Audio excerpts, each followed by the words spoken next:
होएगा, चला जाओ। ओके ओके सर, चलो good evening to all of you. अच्छा, हम लोग डिस्कस क्या कर रहे थे सर? हम लोग डिस्कस कर रहे थे फाइनेंशियल मैनेजमेंट। ओके, हम लोग का जो आज का क्लास है, जैसे कि प्रीवियस क्लास कल का था फाइनेंशियल मैनेजमेंट में, तो फाइनेंशियल मैनेजमेंट में हम लोग करेंटली डिस्कस कर रहे हैं वर्किंग कैपिटल के ऊपर। जैसे कि मैंने आप लोगों को कल रियल लाइफ कंपनी का डेटा शो कर रहा था। कल हम मोस्ट प्रोबेबली एमरन बैटरीज, HDFC का मोस्ट प्रोबेबली कहीं से तो मैं आपको शो कर ही रहा था, रिलायंस का भी दिखा रहा था। तो कंपनी का वर्किंग कैपिटल बहुत ज़रूरी होता है, जिसके बिना बिजनेस आगे नहीं बढ़ पाता। और वो वर्किंग कैपिटल को लेके कैसे मैनेज करेगा कंपनी, कैसे कंपनी अपने वर्किंग कैपिटल को मैनेज करता है, ये बहुत ही वाइटल डिसीजन मेकिंग है from the financial management point of view. मतलब जो कंपनी का फाइनेंशियल मैनेजर्स होते हैं, उनके पॉइंट ऑफ व्यू से ये बहुत ही वाइटल कॉन्सेप्ट होता है कि आप अपनी कंपनी का जो वर्किंग कैपिटल है, मतलब जिसको लेके बेसिकली कंपनी अपना डे टू डे वर्क करते हैं, वो कैसे मैनेज करेगा। बिकॉज अल्टीमेटली यही है जो बिजनेस को बेसिकली फ्यूल देता है, बिजनेस को फ्यूल देता है। फ्यूल मतलब जैसे कि हम लोग बोलते हैं ना सर, बंगाली में बोलते हैं हम लोग, जाला नहीं बोलते उसको, ठीक है। मतलब जिसके बिना बिजनेस आगे नहीं बढ़ सकता, ठीक है। जैसे कि कुछ इंपॉर्टेंट एस्पेक्ट्स के बारे में हम लोगों ने बात किया था, जैसे आप लोगों को याद होगा, हम लोग करेंट एसेट्स के बारे में बात किया, जैसे कि core current asset, hard core current assets. हाँ सर, याद आ रहा है होगा आप लोगों को, है ना। हम लोग 3-4 हिस्सों में इसको बांट के पढ़ रहे हैं। जैसे कि एक ओवरऑल वर्किंग कैपिटल मैनेजमेंट का कॉन्सेप्ट है, कैश मैनेजमेंट का कॉन्सेप्ट है, रिसीवेबल मैनेजमेंट का कॉन्सेप्ट है, इन्वेंट्री मैनेजमेंट का कॉन्सेप्ट है, ठीक है। तो ओवरऑल 3-4 वे से हम लोग इस वर्किंग कैपिटल मैनेजमेंट को डिस्कस करने वाले हैं। और मोस्ट इंपॉर्टेंटली इस जब हम लोग overall WCM, that is overall working capital management को डिस्कस करने चालू किए, उसमें हम लोगों ने gross working capital, net working capital and working capital gap, ठीक है। तो ये तीनों इंपॉर्टेंट एस्पेक्ट्स के बारे में हम लोगों ने बात करना चालू कर दिए। जिसमें हम लोगों ने कल ग्रॉस वर्किंग कैपिटल, फिर हम लोगों ने नेट वर्किंग कैपिटल, है ना sir, gross working capital, net working capital and also working capital gap भी क्या होता है वो भी देखा। फिर हम लोग जब नेट वर्किंग कैपिटल पढ़ रहे थे, उसके अंदर आप लोगों ने देखा होगा, करेंट एसेट से हम लोग करेंट लायबिलिटी को लेस करेंगे तो हमें नेट वर्किंग कैपिटल मिलता है। करेंट एसेट से करेंट लायबिलिटी को लेस करो तो हमें एक्चुअली, ऐसे तो asset minus liability equals to capital, you know all know about this thing. Similarly यहाँ पर भी एसेट माइनस लायबिलिटी कर रहे हैं, but this is a current, है ना sir. Asset minus liability equals to capital, ये तो हम सभी को ही जानते हैं, है ना। जो अकाउंटिंग इक्वेशन टेक्निक होता है, ये तो बेसिक्स ऑफ अकाउंट्स में पढ़ा जाता है सर, है ना। तो लेकिन यहाँ पर हम लोग करंट मैटर को लेकर डील कर रहे हैं। जो करंट है, current asset minus current liability, that is net working capital. अब करंट लायबिलिटीज के अंदर हम लोगों ने दो तरह का लायबिलिटी देखा था, जैसे कि spontaneous current liability, non spontaneous current liability. Non spontaneous मतलब जो मतलब डेलिबरेटली क्रिएट किया जाता है, जैसे बिजनेस को कोई प्रोजेक्ट लेना है, उसके लिए बिजनेस लोन ले रहा है वगैरह वगैरह। नॉन स्पॉन्टेनियस मतलब जो बिजनेस का हार्डकोर एक्टिविटीज से निकल के आते हैं। स्पॉन्टेनियस मतलब सर जो बिजनेस के हार्डकोर एक्टिविटीज से निकल के आते हैं, दैट इज क्या है, वो है आपका स्पॉन्टेनियस करंट लायबिलिटी। फिर हम लोगों ने करंट एसेट्स के अंदर कोर करंट एसेट्स या हार्डकोर करंट एसेट्स के बारे में पढ़ा, वर्किंग कैपिटल मार्जिन पढ़ा। फिर हम लोग commercial paper, bank overdraft, cash credit के अंदर देखा, उसका फीचर्स भी देखा, working capital gap. And after that हम लोग कहाँ पहुंचे सर, ऐसे बात करते करते वर्किंग कैपिटल पॉलिसी में पहुंचा, और जिसको हम लोग क्या नाम दिया sir, trade off between liquidity and profitability.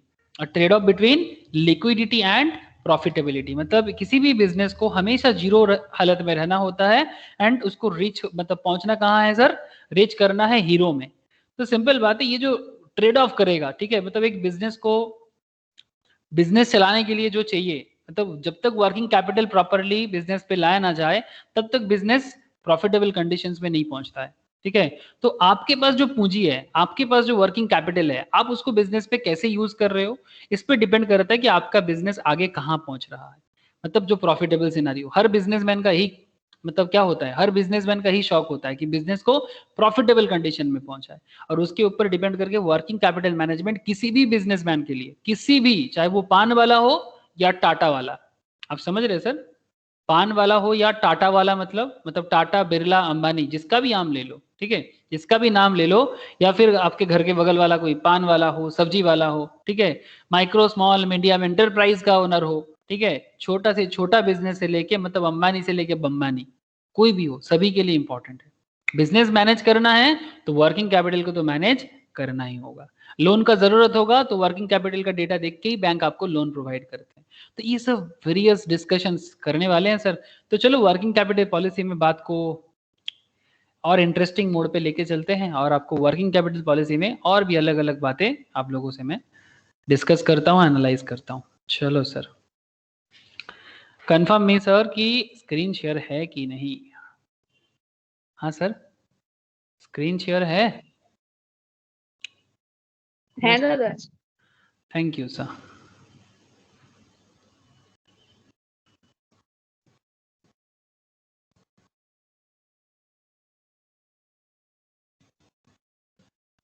ठीक है, ये आप देख सकते हो सर, कल का डिस्कशंस यहाँ पर सब कुछ शो कर रहा है आपको।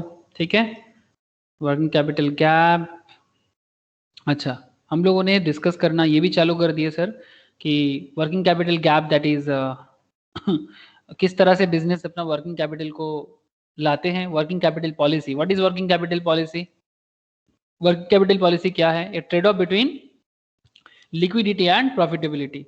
There are two sections. There are basically two sections in the working capital policy. One is current asset policy, another is called one is section 1. पहले हम लोग current asset policy में ही डिस्कस करेंगे अभी, ठीक है? अभी तो current asset policy में ही डिस्कस करेंगे। तो current asset policy तो एक हो गया section 1, एक हो गया section 2। तो current asset policy क्या है? What is current asset policy? That is our today's discussion. That means what should be the level of current asset? मतलब बिजनेस अपने current assets को किस तरह से मेंटेन करेगा, एक बिजनेस के अंदर किस लेवल का current asset होना चाहिए। And section 2, what mix of short term and long term fund should be used to finance current asset? ठीक है, what mix of short term and long term fund should be used to finance current assets? आप अपने current assets को किस तरह का mode से finance करोगे? Short term point of view से करोगे, लॉन्ग टर्म लोन लोगे, शॉर्ट टर्म लोन लोगे, क्या आपका इरादा है? ठीक है, जिसका मतलब एक्चुअली वर्किंग कैपिटल गैप के बारे में बात किया जा रहा है। ठीक है, वर्किंग कैपिटल गैप वही होता है जिसके ऊपर डिपेंड करके आप अपना करंट एसेट को फाइनेंसिंग करते हो। ठीक है, जैसे हम लोगों ने यहाँ पर देखा था वर्किंग कैपिटल गैप के बारे में भी, current asset minus spontaneous current liability, current asset minus spontaneous current liability. ये देखो सर, कहाँ चला गया? अभी तो दिखाया मैंने, कहाँ चला गया सर? जस्ट अ सेकेंड, ये रहा ना वर्किंग कैपिटल गैप। अच्छा, इधर होगा, सॉरी, दिखाई दे रहा होगा आप लोगों को। हाँ sir, current asset minus spontaneous current liability. 500 lakh का करंट एसेट था, वहां से 80 लाख हटाए तो 420 लाख रहता है। अब इस 420 लाख को कंपनी कैसे रेज करेगा, उसी के बारे में यहाँ पर थोड़ा सा डिस्कशन किया गया है। अब no point is that sir, ये करंट एसेट पॉलिसी है क्या? बिजनेस अपने बिजनेस पे करंट एसेट को क्या पॉलिसी लेके मैनेज करेगा? आप लोग बात समझ रहे हैं ना सर? बिजनेस अपने बिजनेस में क्या अप्रोच लेगा जिसके थ्रू से वो अपने बिजनेस में, जिसके थ्रू से बिजनेस अपने ही बिजनेस में करंट एसेट्स को भर पाएगा? मतलब क्या कॉन्सेप्ट यूज करेगा, कौन सा कॉन्सेप्ट यूज करेगा बिजनेस, ये सब जानने वाला कॉन्सेप्ट है सर। ओके सर, मैं एक बार एक बैलेंस शीट देख लेता हूँ कि अगर मिल जाए तो बढ़िया रहेगा। ठीक है, चलो सर, एनुअल रिपोर्ट अमरन का निकाल लेते हैं, ज़रूरत पड़ सकता है। ठीक है, क्योंकि हम लोग अमरन का बैलेंस शीट वगैरह चेक कर रहे हैं, है ना? तो क्योंकि चेक कर रहे हैं तो फिर काम आ सकता है, किसी भी मूवमेंट में काम आ सकता है कि चलो देख लेते हैं कि बिजनेस में वर्किंग कैपिटल का डेटा क्या है। जब ज़रूरत होगा यूज़ करेंगे, हो सकता है आज ना ज़रूरत पड़े, कल ज़रूरत पड़ सकता है। ठीक है, लेकिन जब भी ज़रूरत पड़े हम लोग कंपनी का कैश फ्लो स्टेटमेंट चेक कर सकते हैं, कंपनी का बैलेंस शीट चेक कर सकते हैं, कंपनी का पीएल चेक कर सकते हैं। हमारे पास तो ढेर सारे ऑप्शन है चेक करने का। ठीक है, तो जैसे ये देखो सर, पढ़ाई एकदम प्रैक्टिकल है, जैसे प्रैक्टिकल सोचोगे उतना प्रैक्टिकल समझ पाओगे, प्रैक्टिकल नहीं सोचोगे नहीं समझ पाओगे, कुछ भी हो सकता है। ओके, जैसे आप देख सकते हो करंट एसेट्स का बिजनेस के पास किस तरह से, ये देखो एसेट्स में नॉन करंट में कैपिटल वर्क इन प्रोग्रेस का कॉन्सेप्ट था, करंट एसेट्स के अंदर इन्वेस्टमेंट, ट्रेड रिसीवेबल्स, ये सब बिजनेस का वही कॉन्सेप्ट है जो बिजनेस पे डे टू डे चाहिए होता है। ओके, ठीक है, बात करेंगे ये सब मैटर में, बट पहले हम लोग थोड़ा चालू हो जाते हैं। हमारा जो तरीका है करंट एसेट पॉलिसी को सीखना है पहले। ओके, तो पहले करंट एसेट पॉलिसी को सीखना है। ओके, चलिए सर, सेक्शन 1, क्या सर सबको बोर्ड दिख रहा है? हेलो,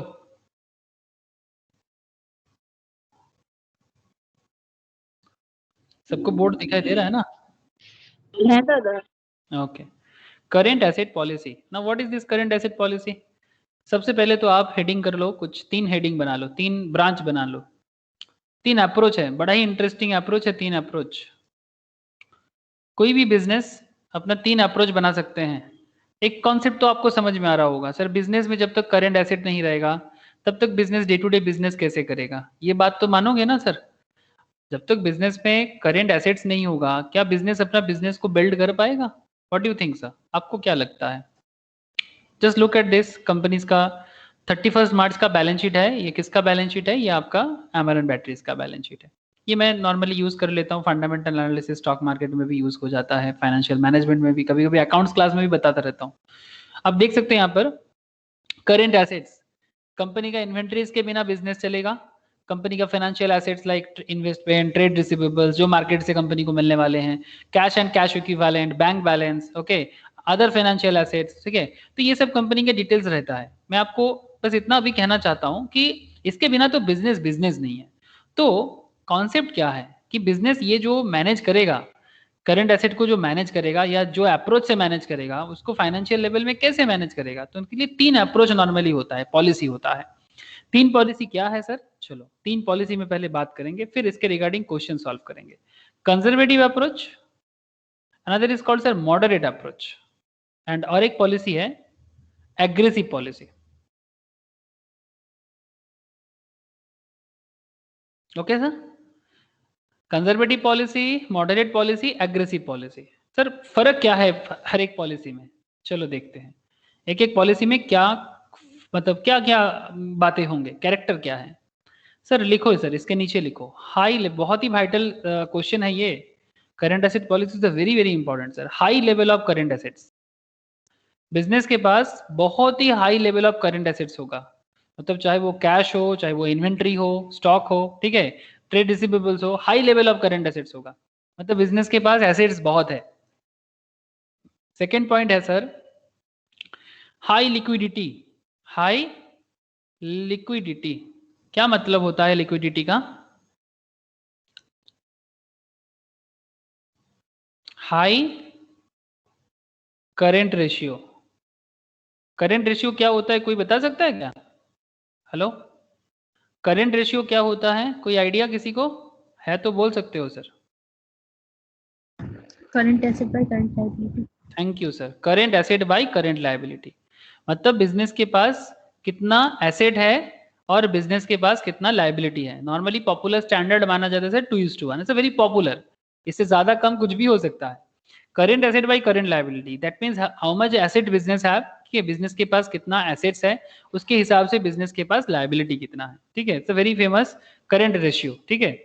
चलो सर, ठीक है, 2:1 छोड़ो, बेसिकली मैं आपको करेंट रेशियो समझाने वाला था। तो हाई लिक्विडिटी का ये मतलब होता है कि बिजनेस के पास इतना एसेट्स है कि बिजनेस अपना लायबिलिटी को रीपे कर सके। सिंपल बात है, हाई लिक्विडिटी का ये वर्ड आप लोग कभी कभी इकोनॉमिक टाइम्स पढ़ो, स्टॉक मार्केट के साथ कनेक्टेड कोई भी न्यूज आप पढ़ते रहो, आप देखिएगा ये सब न्यूज मार्केट में आएगा कि company is a very liquid company, highly liquidated company, highly liquidity. High liquidity company का मतलब ये होता है कि बिजनेस के पास इतना एसेट्स है कि जो बेच के बिजनेस अपना लोन रीपे कर सकता है। ओके सर, एंड और एक कैरेक्टर होता है सर कंजर्वेटिव पॉलिसी में, और एक कॉन्सेप्ट होता है that is low profitability. Low profitability. अब इसमें क्या प्रॉब्लम है सर लो प्रॉफिटेबिलिटी में? सर लो प्रॉफिटेबिलिटी में प्रॉब्लम नहीं है। लो प्रॉफिटेबिलिटी में प्रॉब्लम क्या है कि बिजनेस रिटर्न कम देगा, यही प्रॉब्लम है। प्रॉब्लम और क्या हो सकता है? Profitability come, that is lower return sir, lower return on asset, lower return on asset, ठीक है। जो एसेट आपके पास है वहां पर रिटर्न कम आ रहा है आपको, ये प्रॉब्लम है सर। प्रॉब्लम डिस्कस करेंगे, बट बिफोर दैट ये तो कंजर्वेटिव हो गया, थोड़ा एग्रेसिव का डिस्कशन कर लेते हैं। चलो सर, थोड़ा एग्रेसिव के बारे में डिस्कस कर लेते हैं, फिर बात करते हैं, एक साथ डिस्कस करेंगे। एग्रेसिव जब होता है ना तो उसका नेचर क्या होगा? Low level of current asset. Current asset बहुत ज्यादा नहीं होगा, कम रहेगा बिजनेस के पास। बिजनेस के पास करंट एसेट ज्यादा नहीं होगा सर, कम होगा। Low level of current asset maintain करेगा, लिक्विडिटी भी लो होगा, लो लिक्विडिटी। एंड और एक कॉन्सेप्ट ये होता है सर कि ये हाई प्रॉफिटेबल होता है, हाई प्रॉफिटेबिलिटी।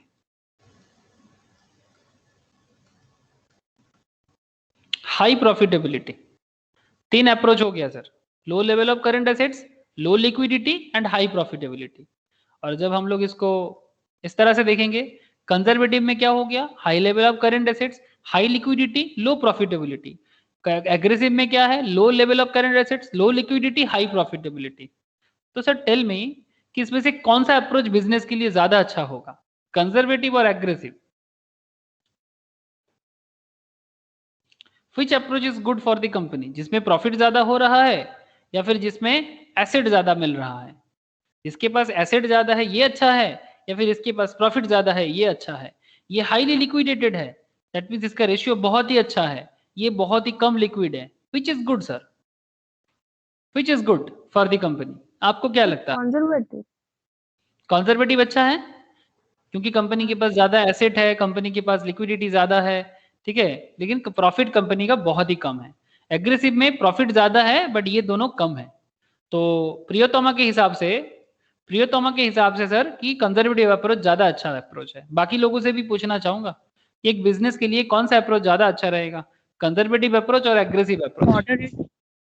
हाँ, मॉडरेट अप्रोच। ओके चलो, ना समझ के ही आपने मॉडरेट के बारे में बोला, ना ही कंजर्वेटिव लेना है ना ही एग्रेसिव लेना है, मॉडरेट चलना है। Very good sir, I am very happy with your answer. और किसी को, और किसी को कुछ लगता है सर? बोलो, ज्योति, प्रिया। मिडिल हाँ मिडिल मैक्सिमम समय ভালো হয়। हाँ, मिडिल मतलब मॉडरेट लेने से अच्छा रहेगा। मिडिल तो मैक्सिमम समय ओके सर। सर एग्रेसिव में प्रॉब्लम क्या है? एग्रेसिव जैसे कि आप लोग क्रिकेट देखते होंगे सर, सभी कोई कम ज्यादा दिखते ही होंगे। अगर आप क्रिकेट देखते हो तो क्रिकेट में जब कोई कुछ कुछ प्लेयर ऐसे होते हैं like aggressive player, like Rohit Sharma, okay, like Virender Sehwag, है ना सर, ऐसे प्लेयर होते हैं, ठीक है, वीरेंद्र सहवाग ऐसे प्लेयर होते हैं जो बहुत ही एग्रेसिव नेचर का होता है, ठीक है।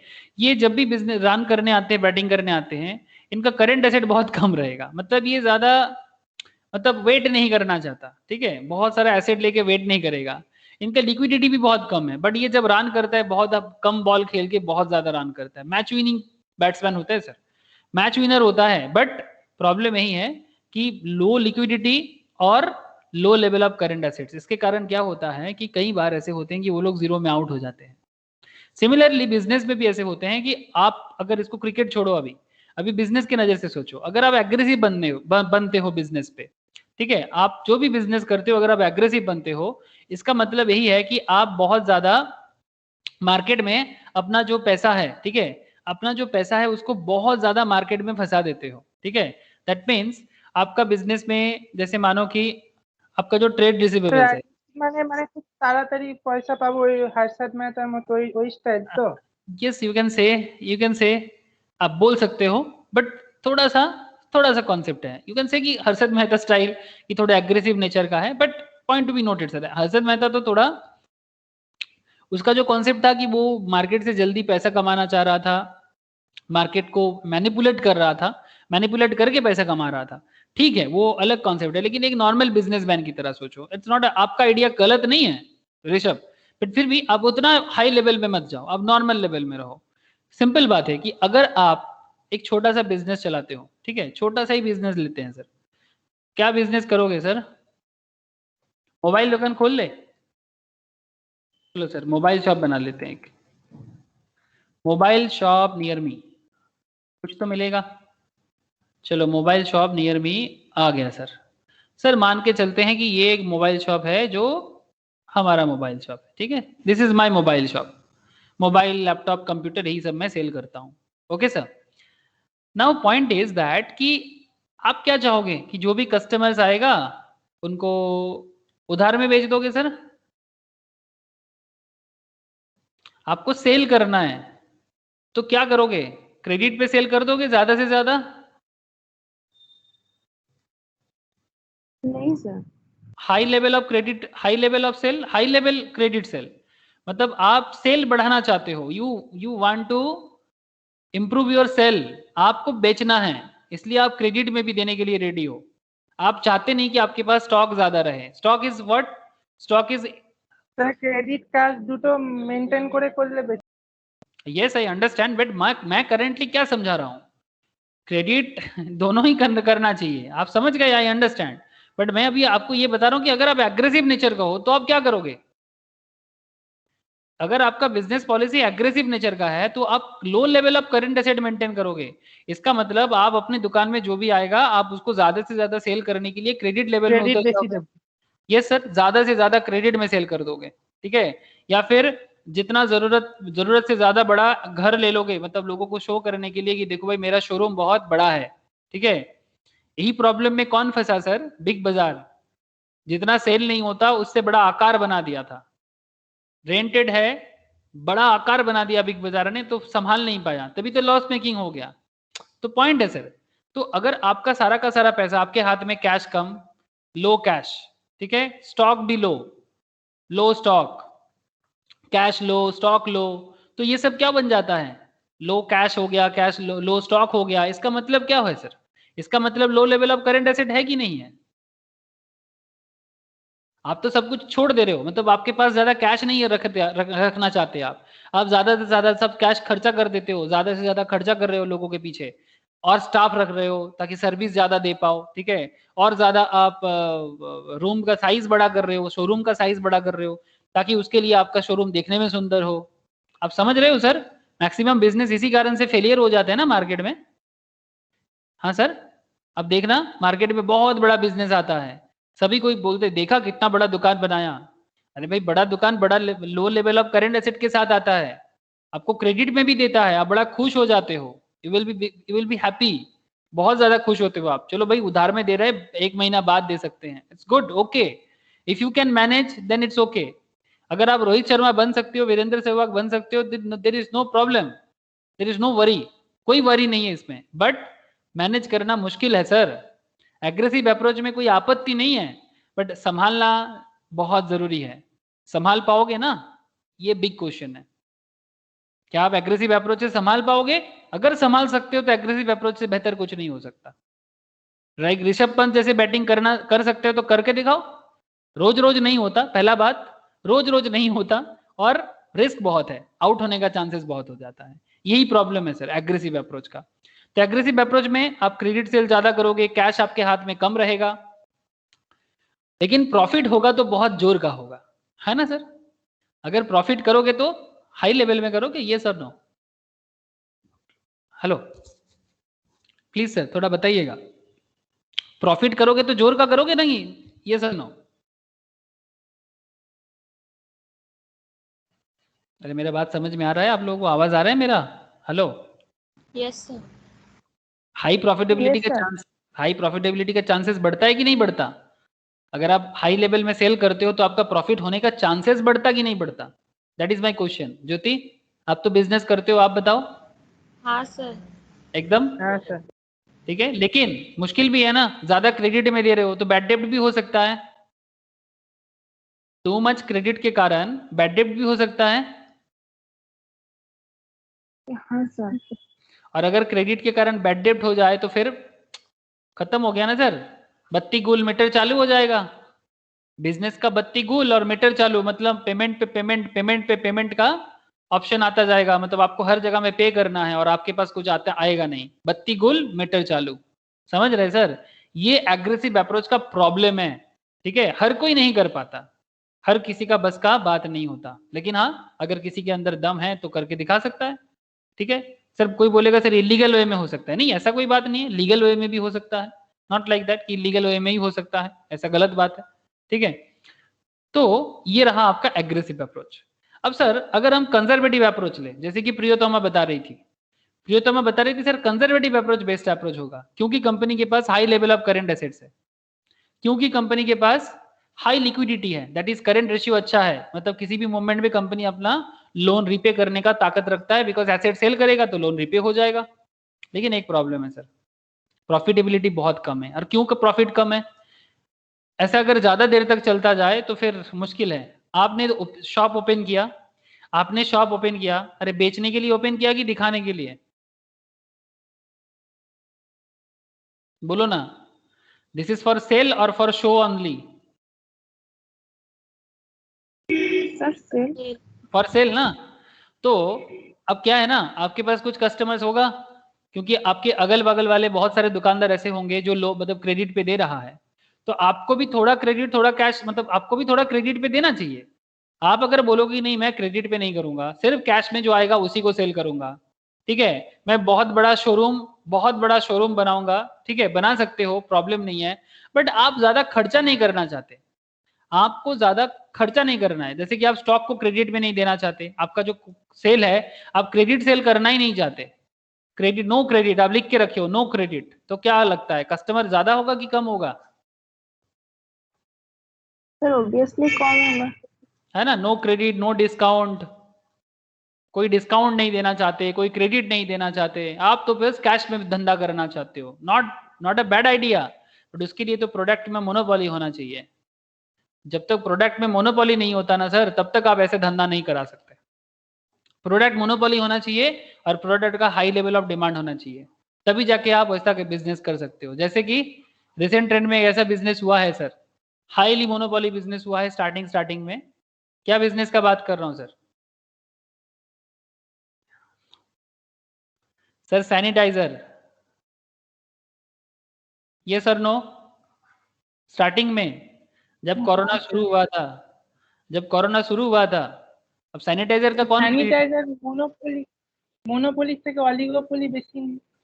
है? यू कैन से कि ऑलिगोपोली, मैं बस एक बोल रहा हूँ, ठीक है, आप बोल सकते हो ऑलिगोपोली मतलब वेरी फ्यू सेलर था, एकदम वन सेलर नहीं था, वेरी फ्यू सेलर था। ऑब्वियसली देयर आर 10 15 20 कंपनीज था जो सैनिटाइजर बना रहा था। यस यू आर राइट, आप गलत नहीं हो, बट मैं कहना ये चाहता हूँ कि आप अपना मन मर्जी दाम लगा सकते थे और क्रेडिट पे देने का तो कोई सवाल ही नहीं था।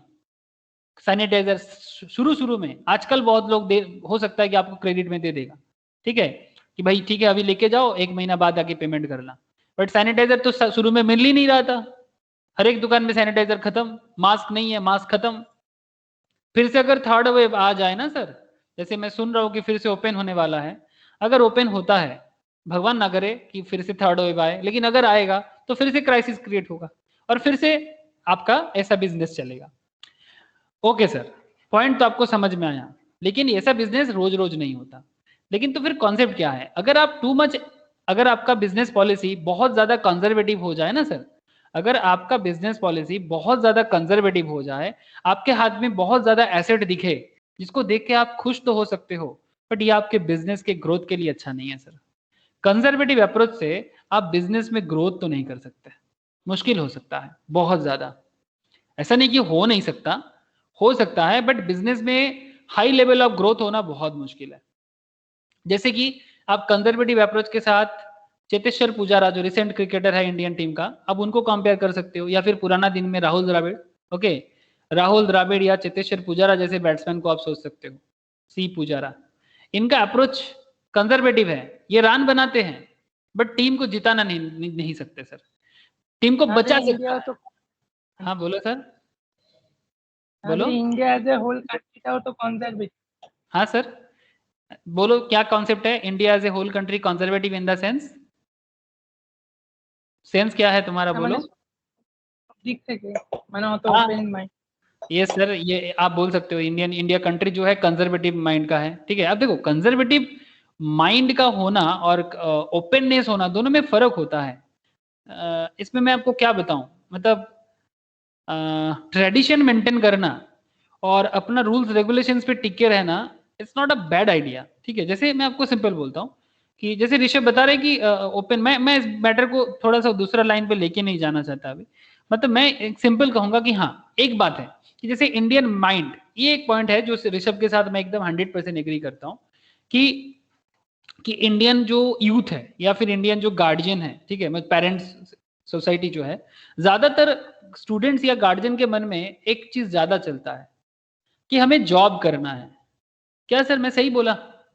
क्या I want to do job, मुझे जॉब चाहिए, क्या मैं सही बोल रहा हूँ सर? ये correct, this is a conservative approach from the Indian perspective. क्यों बोलो तो, बिकॉज जब आप जॉब का सोचते हो ना ज्यादा, इसका मतलब ये है, मैं एक इंसान का बारे में बात नहीं कर रहा, मैं पूरा कंप्लीट, ठीक है, मैं पूरा कंप्लीट एक इंडियन सोसाइटी के बारे में बात कर रहा हूँ, ठीक है, कंप्लीट इंडियन सोसाइटी के बारे में बात कर रहा हूँ, जो जॉब के बारे में ज्यादा सोचते हैं, ठीक है। इसमें क्या प्रॉब्लम है, आप जब जॉब सोचते हो इसका मतलब आप ज्यादा रिस्क नहीं उठाना चाहते, रिस्क लोअर। बिजनेसमैन को रिस्क ज्यादा लेना पड़ता है कि जॉब वाले को लेना पड़ता है? इनको क्या है, ये सिर्फ पढ़ाई करेगा, ये सिर्फ एजुकेशन लेगा और किसी कंपनी में जाके नौकरी करेगा, है ना, टेक एजुकेशन डू जॉब, ये इनका पर्सपेक्टिव है। बट जब आप एक बिजनेसमैन बनने का बात करते हो, एक एंटरप्रेन्योर बनने का बात करते हो, उनमें एजुकेशन भी लेना है, फिर रिस्क उठा के बिजनेस करने का पैसा भी जुगाड़ करना है, लोन लेना है, रिस्क टेकिंग विथ लोन, फिर वो लोन रिपे करने का भी ताकत होना चाहिए, या फिर मार्केट में दुकान ओपन करके प्रोडक्ट सेल करने का ताकत होना चाहिए। ताकत मतलब क्या, शरीर का नहीं सर, बिजनेस, दिमाग, ओके। प्रोडक्ट सेल करने का मतलब माइंड चलना चाहिए, तो एजुकेशन लेना पड़ेगा, रिस्क टेकिंग होगा, लोन रिपे करने का ताकत होना, प्रोडक्ट सेल करने का ताकत होगा, एक ऑर्गेनाइजेशन बिल्ड करने का ताकत, एक और मतलब बहुत हेडेक है, ऑब्वियसली हेडेक है, ऑर्गेनाइजेशन को बिल्ड करना है। तो एक ऑर्गेनाइजेशन को बिल्ड करने के लिए आपको हेडेक तो लेना पड़ेगा, और उसके लिए आपको बहुत ज्यादा ओपन मतलब एग्रेसिव अप्रोच, या फिर आप बोल सकते हो ओपननेस चाहिए आपके अंदर, ऑब्वियसली बहुत ज्यादा एग्रेसिव अप्रोच है। In that case you are right. तो इस पे क्या हुआ, आपका जो करंट एसेट्स है वो रहेगा कि डूबेगा? डूबने का चांसेस ज्यादा है कि रहने का चांसेस ज्यादा है? बिजनेस में करंट एसेट रहेगा कि जाएगा, क्या लगता है? सर जाएगा। ऑब्वियसली बिजनेस में जाने का चांसेस ज्यादा है, लेकिन अगर जो बना दिया वो बना दिया, जो बना दिया वो बना दिया सर, एकदम वो बिल्ड कर दिया ऑर्गेनाइजेशन, पेटीएम, फ्लिपकार्ट, हाँ सर बहुत सारा है, मैं क्या बताऊं, जो हो आपका आज के डेट में ओयो रूम, क्या क्या नाम यूज करूं सर, आप जानते हो, उड़ान, बहुत सारा है। मतलब आपके घर के बगल में भी कितना सारे लोग बिजनेस करके सक्सेसफुल हुआ है, मतलब उसका नाम मैं शायद नहीं जानता, आप जानते हो, मैं भी अपने घर के सामने वाला जानता हूँ जो बिजनेस अच्छा करता है, फ्रॉम वेजिटेबल वेंडर्स टू पान वाला से लेके बहुत कमाते हैं सर। तो बात ऐसा नहीं है, लेकिन जो जॉब वाले हैं उनको क्या है, वो सिर्फ पढ़ाई करेगा, ठीक है, वो रिस्क कम करेगा, सिर्फ जॉब का सोच रहा है। सर क्या ये खराब बात है? नहीं नहीं, खराब कौन सा है, कोई भी चीज खराब नहीं है, इनका अप्रोच थोड़ा कंजर्वेटिव का है। अब प्रॉब्लम क्या है ना, इसमें प्रॉफिट होना, अगर मैं इंडियन पर्सपेक्टिव से बात करूं, 135 करोड़ आबादी में 135 करोड़ टोटल पॉपुलेशन में से अगर 60% यूथ है, तो ऑलमोस्ट 70 करोड़ से लेके 80 करोड़ का यूथ है। अब ये 80 करोड़ यूथ को जॉब कितना मिल सकता है, मैं ओवरऑल बात कर रहा हूँ। आप लोग चार्टर्ड अकाउंटेंट हो, कॉस्ट अकाउंटेंट हो, कंपनी सेक्रेटरी हो, स्टॉक मार्केट प्रोफेशनल्स हो, आप लोगों को चिंता नहीं करना है, आप लोग कुछ ना कुछ तो कर ही लोगे, बट हर कोई तो ऐसा एजुकेशन नहीं ले रहा है, ठीक है। तो और सबके लिए अब एजुकेशन लेना भी तो सबके लिए बड़ा चिंता का विषय है, इतना कौन पढ़ेगा, वो भी एक कंजर्वेटिव माइंड है, मतलब जितना है मेरे पास दम वो सब बचा के रखो, मतलब वो ज्यादा एसेट खर्चा नहीं करना चाहता, दिमाग को भी ज्यादा खर्चा नहीं करना चाहता, ठीक है।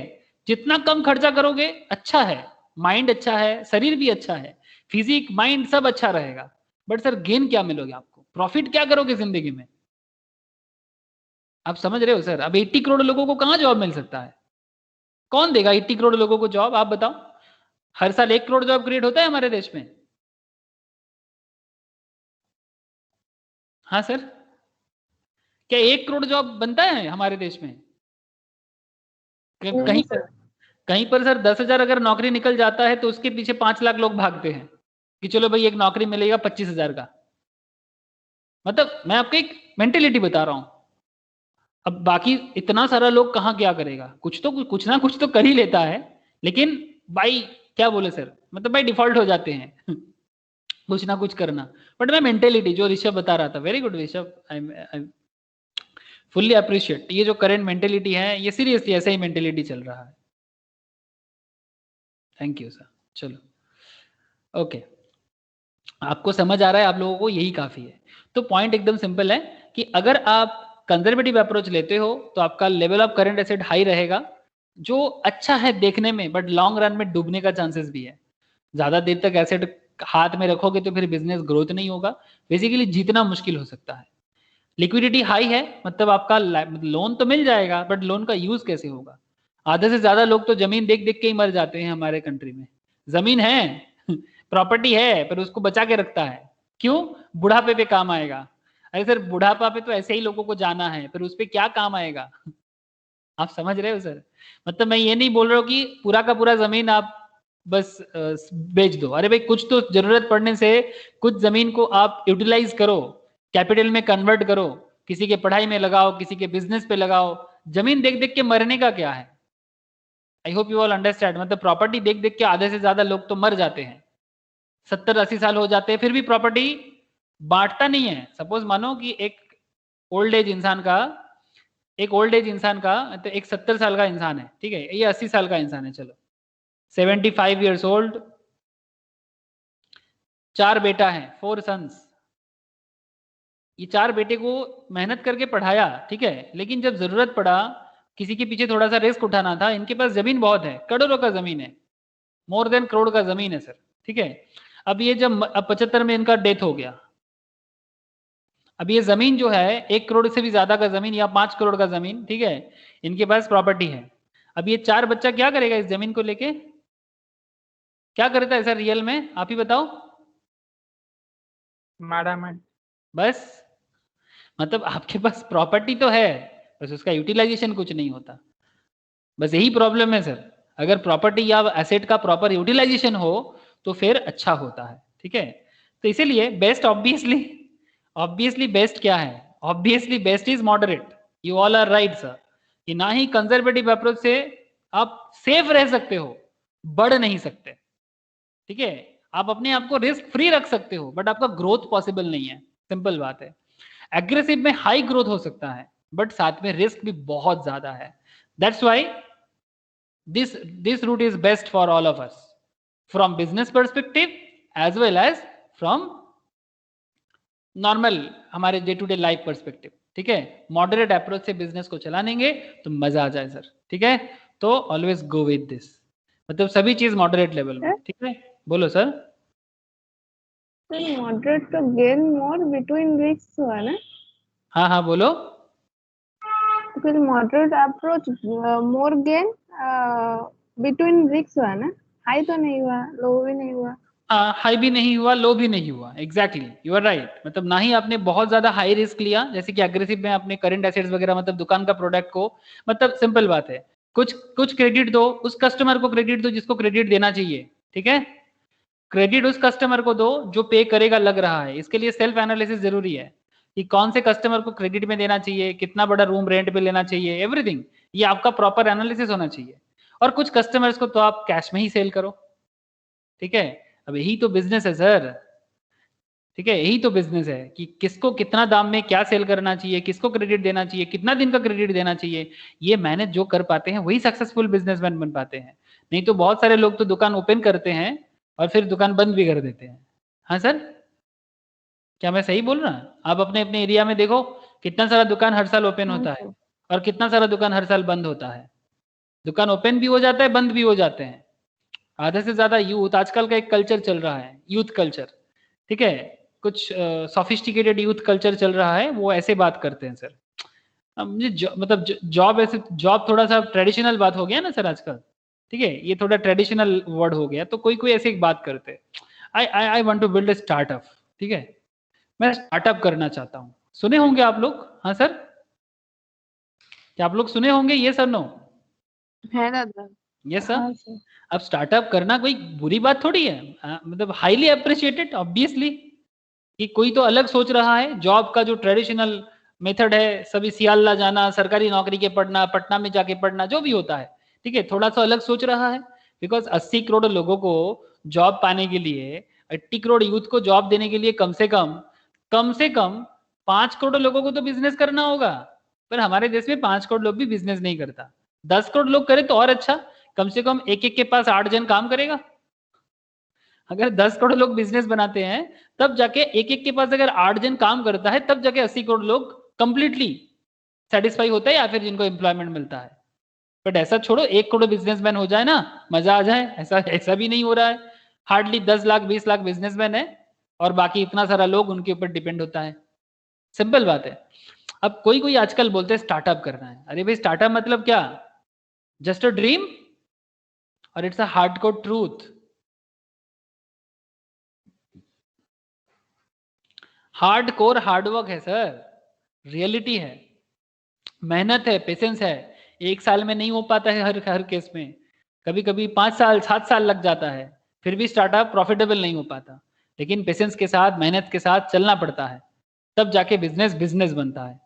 ठीक है, स्टार्टअप चिल्लाने से स्टार्टअप नहीं होता सर। आप देखते रहियो, आप भी बड़े होते जाओगे, मैं भी बूढ़ा होता जाऊंगा। ठीक है, आप बड़े होते जाओगे, मैं भी बूढ़ा होता जाऊंगा। आप भी देख लेना कि कितना सारा लोग बोलते बहुत है, करने वाले बहुत कम मिलता होगा। करने वाले मतलब रियल अप्रोच, मतलब ड्रीम देखना और ड्रीम को अप्लाई करना, दोनों में फर्क दिख रहा है आजकल बहुत ज्यादा। ड्रीम देखने वाले बहुत मिल जाते हैं, बट ड्रीम को अप्लाई करना ऐसा बहुत कम मिलता है। अगर आप में से ड्रीम को अप्लाई करने का ताकत हो, मजा आ जाए सर। ओके सर, समझ गए सर, समझ गए, एकदम समझ गए। ठीक है, चलो सर, हम लोग एक काम करते हैं, एक ग्राफ ड्रॉ कर लेते हैं। ओके, फटाफट एक ग्राफ ड्रॉ कर लेते हैं। एक्स एक्सिस, वाई एक्सिस, ये साइड में आप करंट एसेट्स को ड्रॉ कर लो और ये वाला साइड में आप फिक्स्ड एसेट्स को ड्रॉ कर लो। ठीक है, तो बिजनेस में जो फिक्स्ड रहेगा वो तो फिक्स्ड ही रहेगा। ठीक है, से for example this is a fixed area, तो ये फिक्स्ड है। लेकिन आपका जो करंट एसेट्स है वो चेंज हो रहा है, कभी आप ज्यादा ले रहे हो, कभी कम ले रहे हो। ठीक है, तो एक काम करते हैं, रेड को मैं एग्रेसिव नेचर के साथ डिनोट करूंगा। ठीक है, ग्रीन को मैं मॉडरेट करता हूं और ब्लू को मैं कंजर्वेटिव करता हूं। ठीक है, तो ये बिजनेस का एसेट होल्ड करने का, करंट एसेट होल्ड करने का अप्रोच है कि आप करंट एसेट जो होल्ड कर रहे हो, कौन सा करंट एसेट होल्ड करना कैसे पसंद कर रहे हो बिजनेस में। सिंपल बात है, ये देखो सर, सिंपल है ये। यहाँ पर अगर आप करंट एसेट का अमाउंट लगा दोगे, ठीक है, 1 करोड़ 2 करोड़ 5 करोड़, तो ऑब्वियसली रेट नीचे है, मतलब रेट में करंट एसेट सबसे क्या है, लोअर है कि हायर है? रेट में करंट एसेट लोअर है कि हायर है? लोअर। लोअर है, लोअर है। करंट एसेट लोअर है, that's why rate is aggressive. Okay, rate is aggressive. Green में, अच्छा ब्लू में देख लेते हैं, इसमें आपका करंट एसेट क्या है, हायर करंट एसेट, तो this is your conservative. Conservative. एकदम सर। एंड ग्रीन में दोनों का मिक्स्ड अप है। ठीक है, तो इस इज अ मॉडरेट अप्रोच। ठीक है, ये मॉडरेट अप्रोच है। तो अल्टीमेटली फाइनेंस आपको क्या बताते हैं sir, we would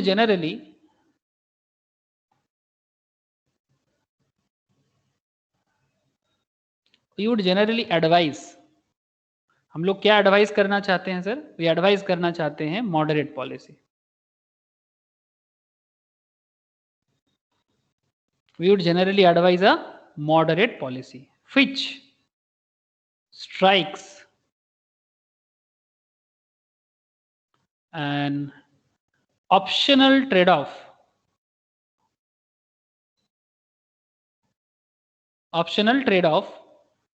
between liquidity and profitability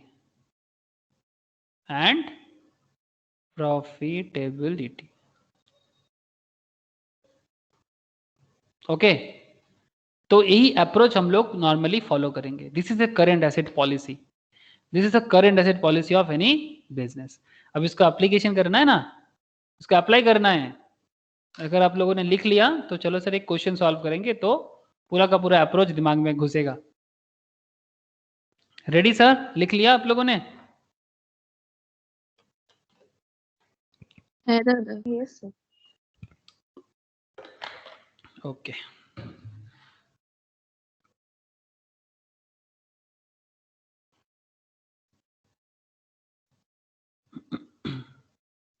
question को ठीक से रीड करो सर,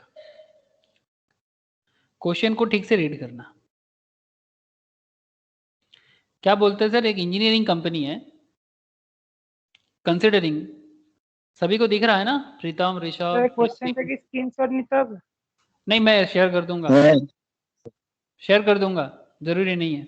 अगर लेना चाहते हो तो ले लो, ठीक है, काम मतलब करते करते अगर जरूरत होगा मैं शेयर कर दूंगा ऐसे। An engineering company is considering its working capital investment for the year 2003-4. Working capital investment करना चाहते हैं 2003-4 के लिए. Estimated fixed assets and current liabilities for the next year are 6.63 crore. Company का फिक्स्ड एसेट जो है एंड करेंट लाइबिलिटीज जो है, ठीक है, वो 6.63 crore and 5.967 crore respectively. The sales and earning before interest and tax, that is EBIT.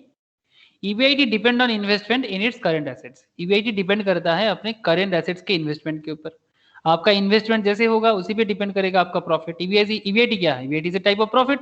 Okay, मतलब आपने इंटरेस्ट नहीं दिया, टैक्स नहीं दिया, आप लोग जानते हो ईबीआईटी क्या है ना. आपने इंटरेस्ट नहीं भरा, टैक्स नहीं भरा, उसके पहले का प्रॉफिट है. पर्टिकुलरली इन्वेंट्री, मतलब कहां पर आपका इन्वेस्टमेंट चल रहा है? पर्टिकुलरली इन्वेंट्री में एंड रिसीवेबल्स में. रिसीवेबल्स मतलब डेटर सर, डेटर मतलब मार्केट में क्रेडिट सेल किया तभी आपका रिसीवेबल्स होता है. मार्केट में जब क्रेडिट सेल करते हो तब डेटर क्रिएट होता है और उसी डेटर को आपको क्या बोलते हैं सर? रिसीवेबल्स बोलते हैं. Yes sir. बिल्स रिसीवेबल मतलब अलग है सर. बिल्स रिसीवेबल्स का मतलब होता है जब बिल्स ड्रॉ करके रिसीवेबल होता है. ठीक है, जब बिल्स ड्रॉ करके रिसीवेबल होता है. डेटा प्लस बिल्स रिसीवेबल নিয়ে দুটো ট্রেড রিসিভেবল হয় না? हाँ, आप बोल सकते हो. अल्टीमेटली रिसीवेबल्स का मतलब क्या है? ऑब्वियसली आप अगर बोलोगे कि सर बीआर और डेटर सब मिल लेंगे तो बिल्स रिसीवेबल हो जाए, yes you can say it. ठीक है, बट नॉर्मली रिसीवेबल्स का मतलब है जो भी आप अपने मार्केट में क्रेडिट में सेल किया, ठीक है, उसमें से आपको मिलना है. सिंपल, एकदम सिंपल. आप अकाउंट्स में जो समझते हो वही है, वही है अकाउंट्स का. वही पॉइंट हम लोग फाइनेंस में थोड़ा simple and analytical point of view से सोचते हैं, बस और कुछ नहीं. आप सही बोल रहे हो. The company is examining the following alternative working capital policies. अब कंपनी के पास कुछ वर्किंग कैपिटल पॉलिसीज है. आप लोग जानते हो 3 पॉलिसी है. ठीक है, अब ये 3 पॉलिसी को कंपनी कैसे यूज करेगा, उसके लिए कंपनी आपको कुछ डेटा देके रखा है. अब ये है कंपनी का डेटा. डेटा एनालिसिस होगा अभी. हाँ सर, फाइनेंशियल लेवल में डेटा एनालिसिस होगा. और क्या, ये तो स्टैटिस्टिक्स है. अब ये स्टैटिस्टिक्स को डेटा में एनालाइज करना है. सिंपल. देखो, तो आपके पास 3 पॉलिसी है. कंजर्वेटिव पॉलिसी है, मॉडरेट पॉलिसी है, एग्रेसिव पॉलिसी है. आप इन्वेस्टमेंट करना चाहते हो करंट एसेट्स में, आप सेल करना चाहते हो, एस्टिमेटेड है, ऑब्वियसली एस्टिमेटेड है. EBIT also. ठीक है, तो सेल करोगे फिर ईबीआईटी होगा. तो अगर आप इन्वेस्टमेंट करते हो करंट एसेट्स में, कंजर्वेटिव करोगे तो फिर करंट एसेट्स में दिखा रहा है सर 11.475 करोड़ का आपका कंजर्वेटिव में है, 9.945 मॉडरेट है और अग्रेसिव में 6.63 करोड़ का आपका करंट एसेट इन्वेस्टमेंट है. एस्टिमेटेड सेल है आपका यहाँ पर 31 करोड़. इसमें आपका एस्टिमेटेड सेल है 29 crore, 29 point something and 25.50. EBIT आपका कंजर्वेटिव में 3.1365, मॉडरेट में 2.9325 एंड एग्रेसिव में 2.55. ठीक है, अब ये रहा आपका. अगर आप देखोगे सर इसके जितना इन्वेस्टमेंट है उसके हिसाब से प्रॉफिट कम है ना. 11 करोड़ के इन्वेस्टमेंट से 3 करोड़ का प्रॉफिट, 9 करोड़ के इन्वेस्टमेंट से ऑलमोस्ट 2.9 करोड़ का प्रॉफिट और 6 करोड़ के इन्वेस्टमेंट में ऑलमोस्ट 2.5 करोड़ का प्रॉफिट. तो इसमें इन्वेस्टमेंट कम है उसके हिसाब से ईबीआईटी काफी ज्यादा है ना सर? हेलो सर, बोलो. क्वेश्चन समझ में आना बहुत जरूरी है. आप लोगों का जवाब जरूरी है मेरे लिए. ओके सर, आप लोगों का हाँ ना बहुत जरूरी होता है मेरे लिए. मैं तो आप लोगों के हाँ ना के लिए जान दे दूं sir. Okay sir, you are required to calculate the following for each policy: rate of return on total assets, net working capital position, current asset to fixed asset ratio, and discuss the risk return trade off of each working capital policy. ठीक है sir, ये सवाल business आपके लिए रखा है. आपको क्या करना है, एक फाइनेंशियल मैनेजर की तरह नहीं है, एज ए फाइनेंशियल मैनेजर आपको बिजनेस को बताना है कि इसमें से कौन सा अप्रोच आपके लिए सही रहेगा बिजनेस के लिए. हाँ सर, सॉल्व करें, बोलो, चालू करें सर सोल्यूशन. हाँ सर. सर शुभ काम में देरी किस बात का, है ना. शुभ कार्य करना है तो फिर देरी क्यों करना है ना सर. चलो sir, why should we late for the good work. Okay, चलते हैं और आगे बढ़ते हैं. Thank you sir. Okay, current asset policy question. ठीक है,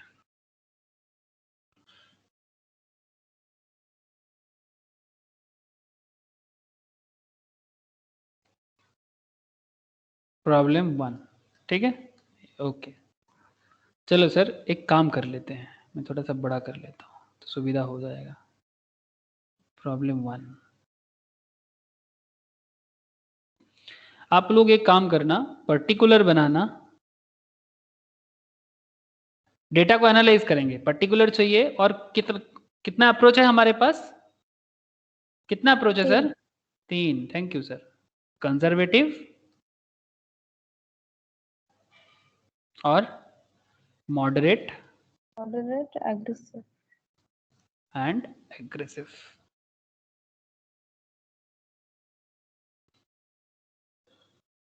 conservative, moderate, aggressive. Thank you sir. चलो सर, फिक्स एसेट्स तो याद होगा आप लोगों को, मैं फिर से शो करता हूं, कोई बात नहीं। बिजनेस में कितना फिक्स एसेट्स है ये तो याद आ रहा होगा। देखो sir,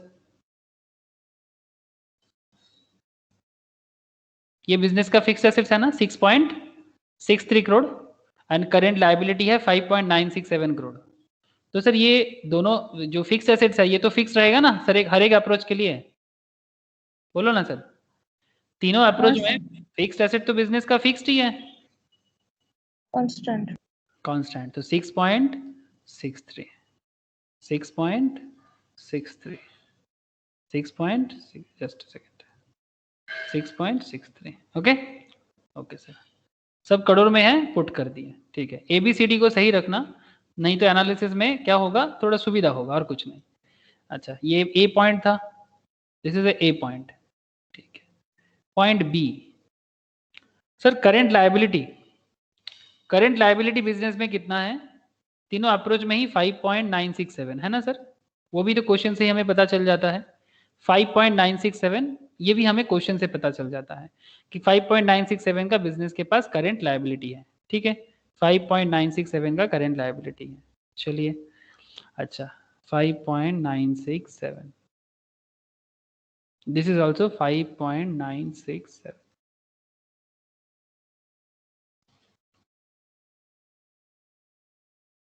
okay, point C sir, current asset बताओ, ये भी क्वेश्चन में गिवन था। करंट एसेट कितना है वो भी बताओ सर, जो भी जानते हैं हम लोग सब पुट करेंगे।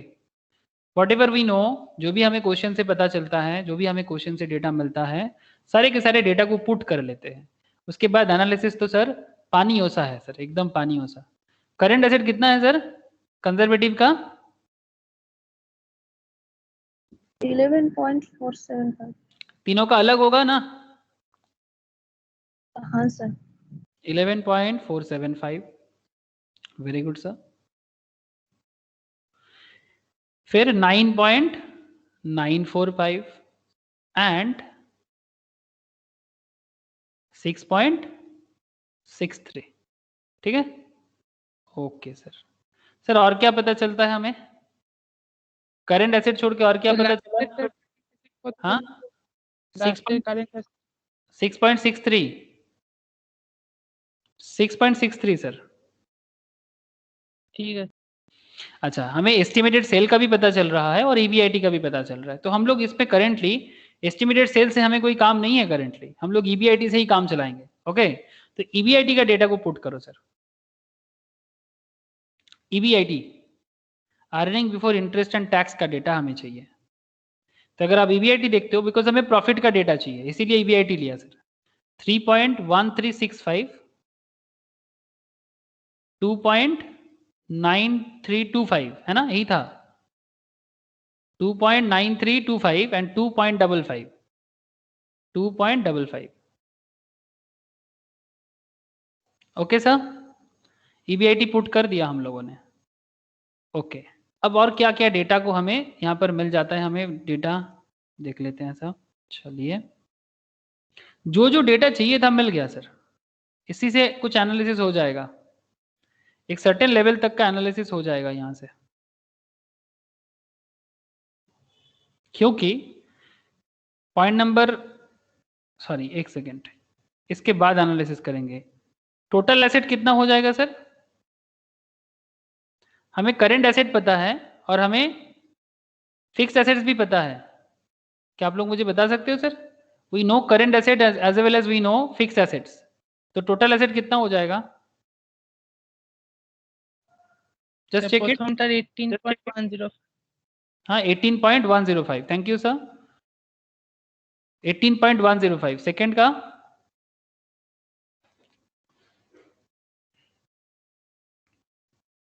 का बताइए सर। मौसमी 16.575 16.575, वेरी गुड ज्योति। और बताओ सर, जल्दी बोलो, कोई तो बोलो, फटाफट बोलो। 13 लग रहा है मुझे। 6.63 नहीं 13.26 13.26, thank you sir, very good. तो हमें पता चल गया टोटल एसेट कितना है। कैसे पता किए? ए प्लस सी करके, जो भी नंबरिंग किया उसी नंबरिंग के थ्रू से बोल रहे सर, ए प्लस सी पॉइंट करके हमें बेसिकली ई पॉइंट में टोटल एसेट पता चला। Thank you. अब टोटल एसेट पता करने का जरूरी बहुत था, बिकॉज बिजनेस का डिसीजन मेकिंग करना है पॉलिसी के हिसाब से। पॉइंट एफ में कंपनी ने मुझे कुछ पूछा था, मतलब ये कंपनी फाइनेंस मैनेजर को कुछ पूछा है सर। क्या पूछा है? कंपनी ने पूछा कि आप बताओ कि कंपनी टोटल एसेट पे कितना रिटर्न कमा रहा है। हाँ सर, आप बताओ कि कंपनी टोटल एसेट पे कितना रिटर्न कमा सकता है। आप ये बताओ, उसके बाद नेट वर्किंग कैपिटल का पोजीशन क्या है, फिर करंट एसेट से फिक्स एसेट का रेशियो बताओ, उसके बाद रिस्क रिटर्न ट्रेड ऑफ बताओ। ठीक है, लेकिन पहले 3 जवाब देते हैं, फिर 4 नंबर पे आएंगे। पहले पहला वाला रिटर्न ऑन टोटल एसेट हो जाएगा क्या? रिटर्न ऑन टोटल एसेट हो जाएगा सर? जो डेटा हम लोगों ने ऑलरेडी पुट किए, क्या वो सब डेटा से मुझे आरओए मिल जाएगा? क्या चाहिए हमें आरओए के लिए? EBIT डिवाइडेड टोटल एसेट हुआ ना? Exactly sir, EBIT divided by total asset, very good. हमें डी चाहिए और ई चाहिए, thank you sir. Total asset में कितना प्रॉफिट कर रहा है, ठीक है। EBIT is my profit area, तो फिर रिटर्न एरिया या प्रॉफिट जो भी 0.1732 आ रहा है सर, जो भी आएगा इंटू 100 करना, बिकॉज रिटर्न हमेशा परसेंटेज में होता है, ठीक है। ये सब 17.32। हाँ sir, very good sir, 17.32, very good, very good Priyatama. Next बताइए, मॉडरेट वाला बता दीजिए। ऐसा लिख लीजिएगा, नहीं तो बाद में जब चेक करेंगे ना हेल्प मिलता है। D by E into 100, 17.69 thank you sir. 17.69, जितना जल्दी बोलोगे उतना जल्दी सॉल्व होगा। बोलो और बताओ। 19.23 19.23%, थैंक यू सर। ओके, अच्छा तो रिटर्न ऑन एसेट हो गया सर, यही मुझे पूछा गया था हम लोगों को। सर बोलो सर। स्क्रीन एक बार छोटा कीजिए ना। स्क्रीन छोटा क्यों करना है? एक कौन सा बार। चाहिए, कौन सा चाहिए? लो कर दिया छोटा। हाँ अभी जूम कर दो। ओके,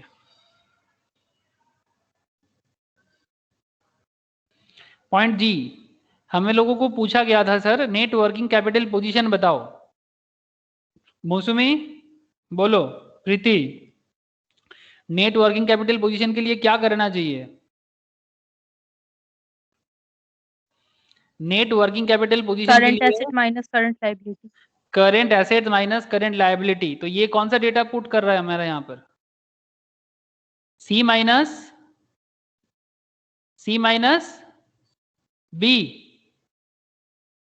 हाँ सर, सी माइनस बी ना। चलो करो, current asset minus current liability, आपको नेट वर्किंग कैपिटल मिल जाएगा 5.508। 5.508, वेरी गुड सर, 5.508। नेक्स्ट बताओ, नेक्स्ट बताइए सर।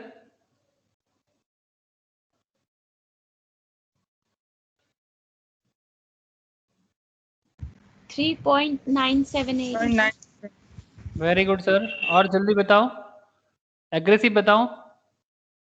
0.663 0.663, thank you sir. हो गया ना net working capital? Okay, net working capital of the company. Okay okay, working capital position भी समझ में आ गया। एच, हमें क्या पूछा गया है sir? Current asset to fix asset ratio. Current asset to fix asset ratio मतलब बिजनेस के पास कितना फिक्स एसेट्स में कितना करेंट एसेट्स है, कितना फिक्स एसेट्स में कितना करेंट एसेट्स है। सी बाई ए है ना सर, देखो सी बाई ए, सी में करेंट एसेट्स है, ए में फिक्स एसेट्स है, तो सी बाई ए करो और बताओ। कितना फिक्स पे कितना करेंट है बताओ सर। 1.7 सर 1.73। Thank you. ठीक है सर, नेक्स्ट बताओ।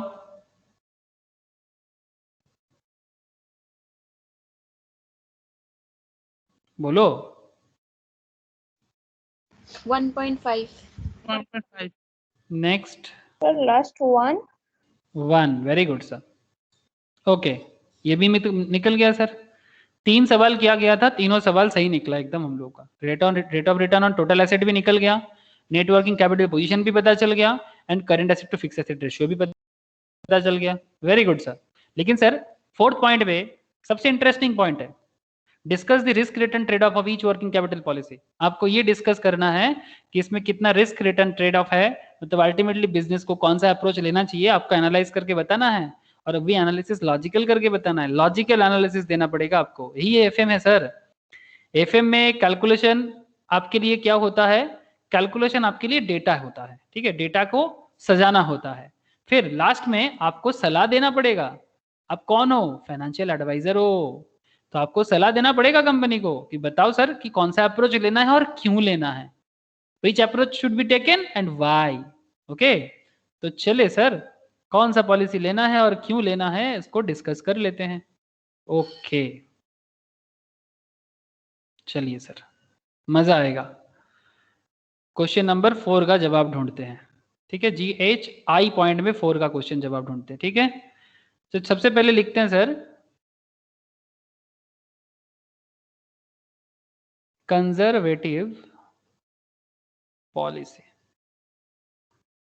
कंजर्वेटिव पॉलिसी, ठीक है।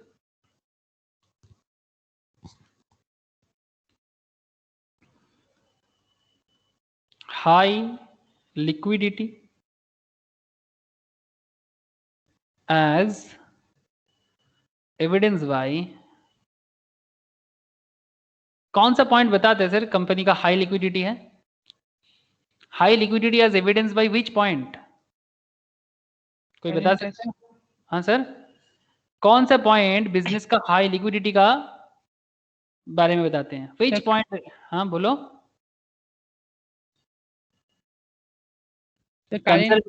हाँ बोलो बोलो। Sir, बोलो। point H. Point H, very good sir. आप देख सकते हैं यहाँ पर कि इसके पास बहुत ज्यादा करेंट एसेट्स है ना, compare to fix asset current asset ratio में कंजर्वेटिव के साथ सबसे ज्यादा है 1.73। And also point G sir, इसके पास वर्किंग कैपिटल भी ज्यादा है ना, इसके पास कैपिटल ज्यादा है, इसने बिजनेस में खर्चा कम किया है कंपेयर टू मॉडरेट और एग्रेसिव। तो ये G एंड H पॉइंट एकदम क्लियर कट बताते हैं, G and H point clear cut बताते हैं सर कि ये कंजर्वेटिव अप्रोच है, बिकॉज और ये उसके पास हाई लिक्विडिटी है, ये भी जवाब दे देता है sir. High liquidity as evidence by point G and H। Common sense लगाओ सर, थोड़ा सा दिमाग चलाओ, एकदम इजी लगेगा। बिजनेस मैन की तरह समझो, just think like a business man. Okay, now low profitability भी तो है, कैसे पता चला सर?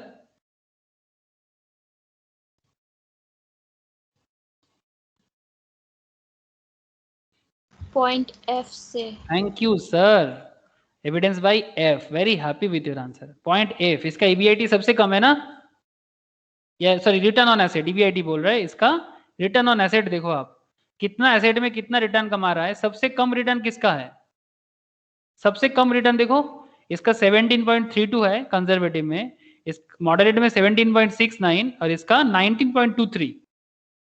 तो सबसे कम इनकम कौन कर रहा है, सबसे कम प्रॉफिट कौन कमा रहा है सर? पॉइंट ए बता रहे कंजर्वेटिव, सिंपल बात। तो पॉइंट ए एविडेंस दे रहा है सर कि लो प्रॉफिटेबिलिटी। ओके, तो ये था कंजर्वेटिव का अप्रोच। ओके, सिमिलरली हम लोग बाकी जो 2 अप्रोच है उसको भी कर लेंगे एकदम चुपचाप से। सिमिलरली हम लोग बाकी 2 अप्रोच को भी कर लेंगे। तो ये हो गया, बाकी 2 भी कर लेते हैं, ठीक है। कंजर्वेटिव हो गया, इसके बाद हम लोग करेंगे मॉडरेट, और फिर कर लेंगे हम लोग क्या, सॉरी पहले एग्रेसिव कर लेते हैं, एग्रेसिव कर लेते हैं, चलो पहले एग्रेसिव कर लेते हैं।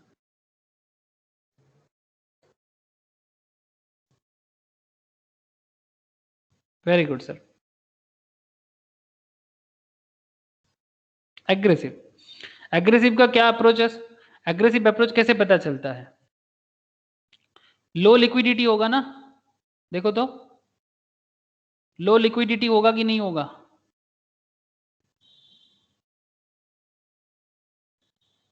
लो liquidity as evidence by point बताओ।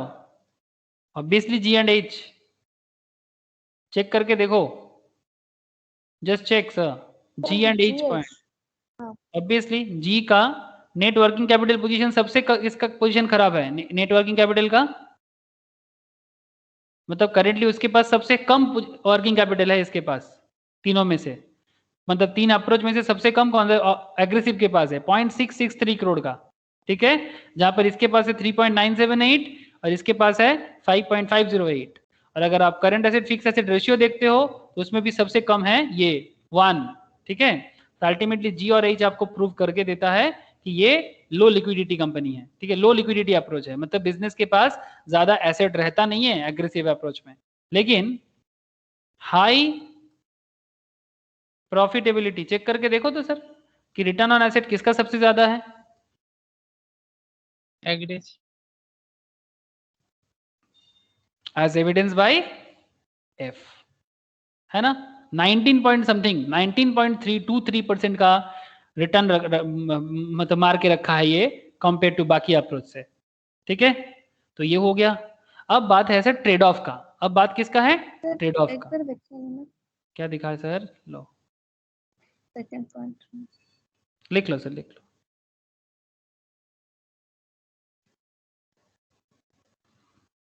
सर मॉडरेट तो लिखबो ना।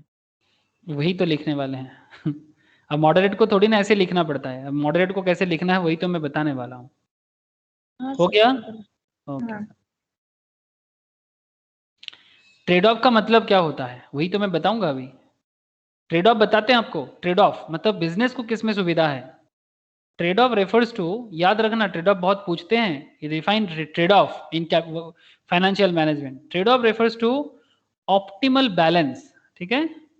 Trade off refers to optimal balance, मतलब ऐसा बात है कि इसे सांप भी ना मरे और लाठी भी ना टूटे, है ना इसी को बोलेंगे ऑप्टिमल बैलेंस। ऐसे बैलेंस बना के रखो कि सांप भाग जाए, सांप को मारना नहीं है, ठीक है, लेकिन आपका जो लाठी है, जो लाठी से आप मार रहे थे वो टूटे भी ना, ठीक है।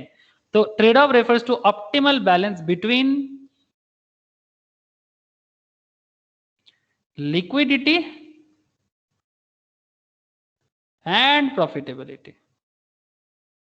आपको थोड़ा लिक्विडिटी भी मेंटेन करना है, थोड़ा प्रॉफिटेबिलिटी भी मेंटेन करना है। दिस इज अचीव्ड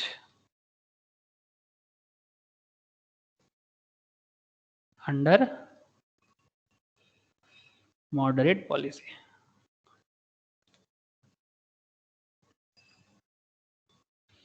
ये मॉडरेट पॉलिसी से ही मिल सकता है सर। ओके, सब शांति। जब भी मॉडरेट अप्रोच फॉलो कर रहे हैं सब शांति हो गया सर, एकदम जीवन ठंडा हुरी बाबा। बोलो सर, समझ में आया?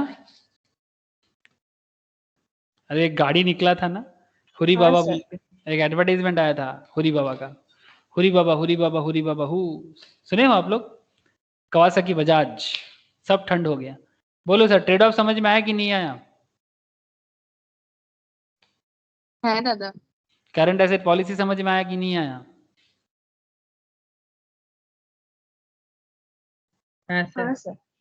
ठीक है सर, अगर आप लोगों को समझ में आया तो बहुत बढ़िया है, ठीक है।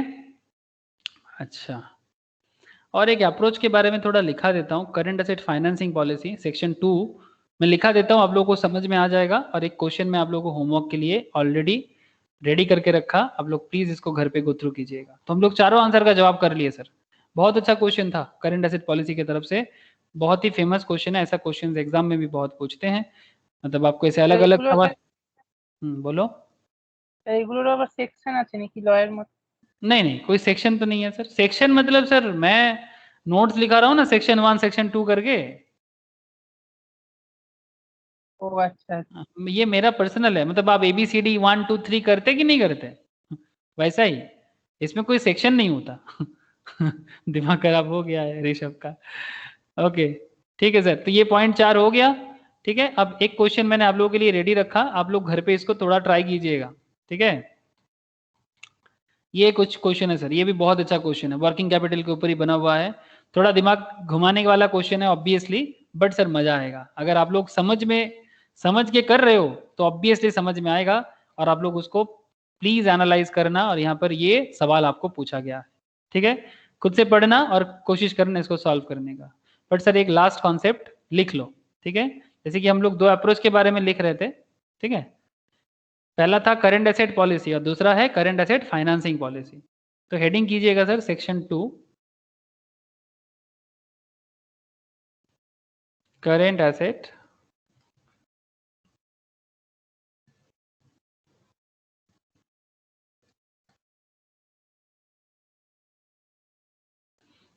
Financing policy. Okay, current asset को फाइनेंस करना है, एसेट तो लेना है बट उसको फाइनेंस में जुगाड़ भी तो करना है। सिंपल बात है sir, what mixed of short term and long term, what mixed of short term and long term debt should be used, what mix of short term and long term debt should be used to finance current asset।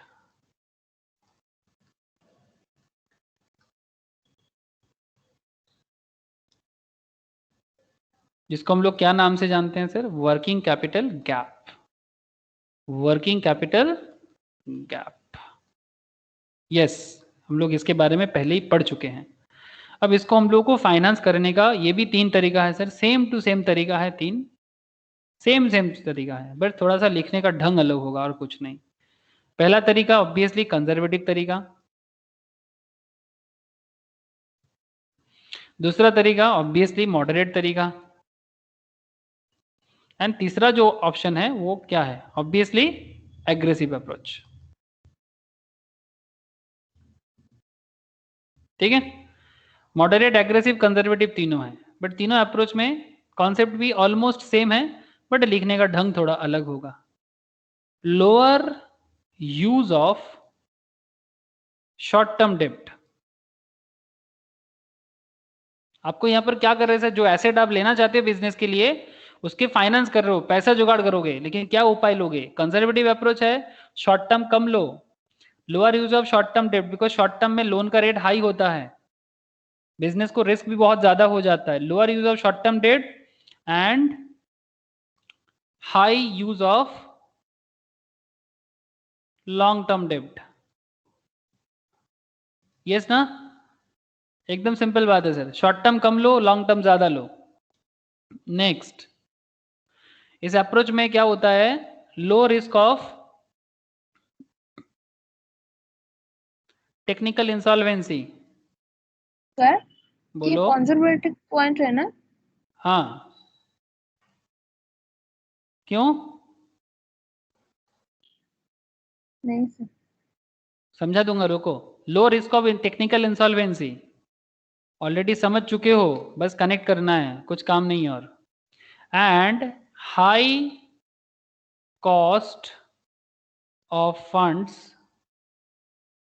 high cost of funds is high cost of funds is lower profitability, high cost of funds that is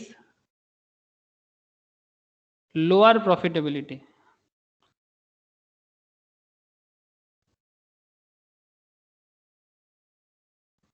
lower profitability measured भाया, कैसे measure करते हैं बोलो तो, measured via return on equity, measured via return on equity.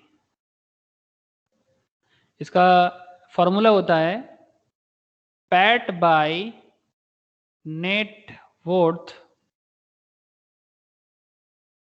Into 100। Roshni, Jyoti, आप लोगों को कुछ याद आ रहा है? Fundamental analysis stock market class में भी यही बात चल रहा था। हाँ सर, हाँ सर। देखो घूम फिर के बात आ ही जाता है ना। पैड भाई हम लोग कंपनी का एनालिसिस कर रहे थे, वहां पर भी सेम टू सेम फार्मूला से ही एनालाइज कर रहे थे। ठीक है, pad by net worth into 100। Very good sir. तो इसी फार्मूला यूज करके आप कॉस्ट ऑफ फंड्स को समझते हो और कंपनी का प्रॉफिटेबिलिटी देखते हो और फिर कंपनी में इन्वेस्टमेंट करते हो। मजा है सर, मजा आ जाता है। यही तो है फाइनेंशियल मैनेजमेंट का मजा। जो समझ गया जिंदगी बन गया, जो नहीं समझा उसकी भी कोई प्रॉब्लम नहीं है। जिंदगी बनने के लिए थोड़ी ना जरूरी है कि फाइनेंस सबको जानना है। सर क्या बोलते रहते हो आप, खुद को पता है आपको? हाँ सर पता है, बस कई बार दिमाग खराब हो जाते हैं। ओके, एग्रेसिव, एग्रेसिव को लिख लेते हैं, फिर एक बात भी समझेंगे। Higher use of short term loan ज्यादा लो, ठीक है, एग्रेसिव करना है ना। Higher use of short term डेब्ट, जस्ट ऑपोजिट होगा। शॉर्ट टर्म डेब्ट ज्यादा लेना है and lower use of long term डेब्ट।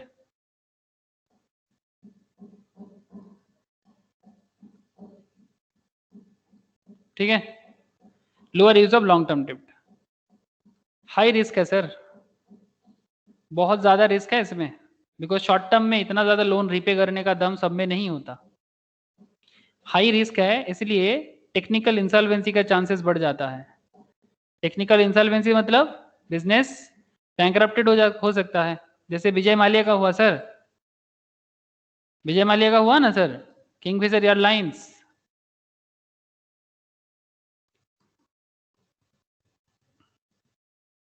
टेक्निकल इंसॉल्वेंसी आ सकता है। And obviously last point, lower cost of funds. Cost of fund सस्ता पड़ता है बिकॉज जल्दी में पैसा मिलता है, रिटर्न ज्यादा आने का चांसेस बढ़ जाता है, बट मेंटेन ना कर पाओ मुश्किल है। That is higher profitability.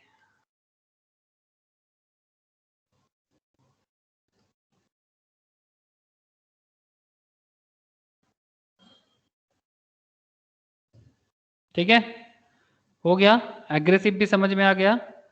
Conclusion लिख लो। कंक्लूजन जो लिखना है वो मॉडरेट के नीचे लिखना सर, कंक्लूजन को मॉडरेट के नीचे लिखना। ठीक है,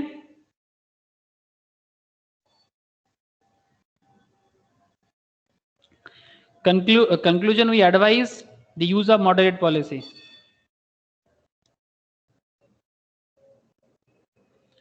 We advise the use of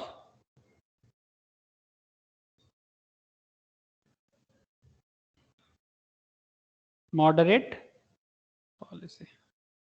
बस इतनी सी बात है और कुछ नहीं है। समझ में आया सर? बोलो। सेम बात है, बस यहां पर हम लोग लोन ले रहे हैं सर, फाइनेंस कर रहे हैं बिजनेस के लिए, बिजनेस के लिए फाइनेंस कर रहे हैं और कुछ नहीं। लिख लिया आप लोगों ने? है दादा। हाँ सर। ये था करंट एसेट फाइनेंसिंग पॉलिसी। एक बार घर में गो थ्रू करना सर, ठीक है, एक बार घर में गो थ्रू करना। और जो क्वेश्चन मैंने आप लोगों को, हाँ টেকনিক্যাল ইনসলভেন্সি মানে টেকনিক্যাল ডিফেক্টস ওইগুলো। नहीं, टेक्निकल इंसॉल्वेंसी मतलब बैंक नोटिस आना चालू हो जाएगा। टेक्निकल लेवल में तुम इंसॉल्वेंट हो सकते हो, मतलब तुम्हारा जो लोन है तुम रिपे नहीं कर पाओगे शॉर्ट टर्म में। बिजनेस, अरे सर लोन कहाँ से रिपे करेगा আচ্ছা business? লোন পারলে ওই অ্যাসেটস নিয়ে নেবে ওইটাই তো। हाँ एग्जैक्टली ना, आपका इंसॉल्वेंसी, इंसॉल्वेंट हो सकते हो आप बैंकरप्टेड हो सकते हो। रिस्क हाई है ना, बिकॉज आप शॉर्ट टर्म लोन ले रहे हो, तभी तो एग्रेसिव है ये। शॉर्ट टर्म में आपको जरूरत उतना नहीं है। सपोज आपको जरूरत है 2 करोड़ का, आप ले लिए 5 करोड़ का, और ऊपर से लोन का इंटरेस्ट भी हाई है, तो फिर इन दैट केस अगर आप रिपे नहीं कर पाते हो तो बिजनेस के लिए तो बैंकरप्सी आ सकता है ना सर। समझ में आ रहा है? ऊपर से अगर बिजनेस प्रॉपरली नहीं चल पा रहा है तो फिर और मुश्किल। बोलो sir. Low risk of technical insolvency, high risk of technical insolvency, दोनों पॉइंट में डिफरेंस होता है। दोनों पॉइंट में डिफरेंस बताओ। दोनों पॉइंट में डिफरेंस बताएंगे सर। ओके देखो sir, low risk of technical insolvency का मतलब ये होता है कि आपके पास तो आप जो लोन ले रहे हो यहाँ पर कंजर्वेटिव में आप जो लोन ले रहे हो आप शॉर्ट टर्म डेप्ट कम यूज कर रहे हो, लॉन्ग टर्म डेप्ट ज्यादा यूज कर रहे हो। लॉन्ग टर्म में क्या होता है ना 5 साल 10 साल के लिए लोन चलता है, ठीक है। तो आप धीरे धीरे बिजनेस करते जाओगे, धीरे धीरे पे करते जाओगे। बात समझ में आ रहा है ना। लॉन्ग टर्म सपोज मानो कि बिजनेस को 5 करोड़ का लोन लेना है, 10 करोड़ का लोन लेना है, ले सकता है बिजनेस, ठीक है। लेकिन वो बिजनेस धीरे धीरे पे करेगा, लॉन्ग टर्म में पे करेगा, शॉर्ट टर्म में नहीं पे करना है। तो बिजनेस का जो एसेट है उसका जो यूज है वो धीरे धीरे होगा, बिजनेस जो कमाएगा उसको धीरे धीरे रिपे करेगा। जल्दी में पैसा भी नहीं मिल रहा है ज्यादा और जल्दी में खर्चा भी ज्यादा नहीं होगा। तो बिजनेस के पास जितना स्टॉक है, जितना एसेट्स है, वो जल्दी जल्दी खर्चा नहीं होगा। तो फिर आप इंसॉल्वेंट नहीं होगे जल्दी से, आपका इंसॉल्वेंसी का चांसेस बहुत कम है, बिकॉज आपके पास जो एसेट्स है, जो कैश है, जो स्टॉक है, वो ज्यादा मेंटेन होगा ना। आपके पास जो एसेट्स है, जो स्टॉक है, वो ज्यादा मेंटेन होगा आपके बिजनेस पे। तो अगर बिजनेस पे ज्यादा कैश और स्टॉक का मेंटेन, तो फिर कौन आपको इंसॉल्वेंट करेगा सर जल्दी में।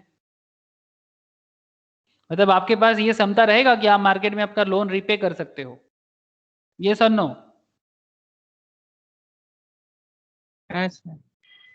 सिमिलरली जब आप रिस्क लेके बिजनेस करते हो, higher use of short term debt, मतलब ज्यादा से ज्यादा लोन शॉर्ट टाइम पीरियड में ले लेते हो, लॉन्ग टर्म के लिए ज्यादा नहीं लेते, कम लेते हो।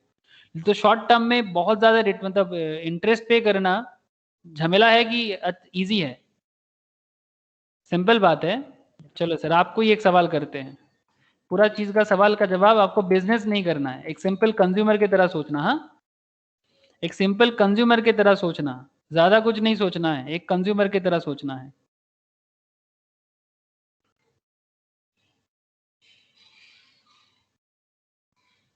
एक महंगा फोन बताओ ना, कौन सा महंगा है। आईफोन। आईफोन। OnePlus। हाँ चलो सर, आईफोन वन प्लस दोनों ही महंगा है। आईफोन 11। चलो सर 50,000 का फोन खरीदना है हम लोगों को, ठीक है सर। ईएमआई में चलते हैं, ईएमआई में जाते हैं। बोलो सर कौन सा ज्यादा पसंद है आपको। 3 महीने में इतना करके देना है और 6 महीने में इतना करके देना है। दोनों का इंटरेस्ट अगर सेम है तो कौन सा ज्यादा आप पसंद करोगे, 3 महीना या 6 महीना। Obviously 6 months। ऑब्वियसली ना, यही तो पॉइंट है। तो इसका मतलब आपके लिए 6 महीना क्या हो गया, लॉन्ग टर्म। 6 महीने में 8,000 करके देना आपके लिए ज्यादा सुविधा होगा। से फॉर एग्जाम्पल आप 20,000 करके इनकम करते हो, उसमें में से घर में कुछ नहीं देना पड़ता, यू वांट 20,000 पर मंथ, आप पर मंथ के 20,000 से 8,000 करके जमा करोगे यहाँ पर, ठीक है। लेकिन अगर आपको बोला जाए कि 20,000 में से आपको 16,000 देना है, तो मुश्किल में पड़ जाओगे कि नहीं। हाँ सर। तो यही तो है, अगर ये नहीं रिपे कर पाते हो फिर आप टेक्निकली इंसॉल्वेंट हो जाते हो, है ना। अगर आप रिपे नहीं कर पाते हो तो आप इंसॉल्वेंट होते हो कि नहीं होते, डिफॉल्टर होते कि नहीं होते। सेम कॉन्सेप्ट बिजनेस के लिए भी लगता है। लॉन्ग टर्म में लोन लेगा तो धीरे धीरे पे कर देगा, बिकॉज लॉन्ग टर्म लोन का जो टोटल अमाउंट होता है वो कम होता है, ठीक है। शॉर्ट टर्म में मतलब एज पर पर्सपेक्टिव ज्यादा हो जाता है, जैसे कि आपके साथ भी हुआ। पेमेंट आपको उतना ही करना है से फॉर एग्जाम्पल, बट ये 3 महीने में करना है, ये 6 महीने में करना है। बिजनेस के लिए ये लो रिस्क है, ये लो रिस्क है, बहुत ज्यादा कम रिस्क है। ये अगर 6 की जगह 12 महीना हो गया या 15 महीना हो गया तो और बढ़िया, है ना।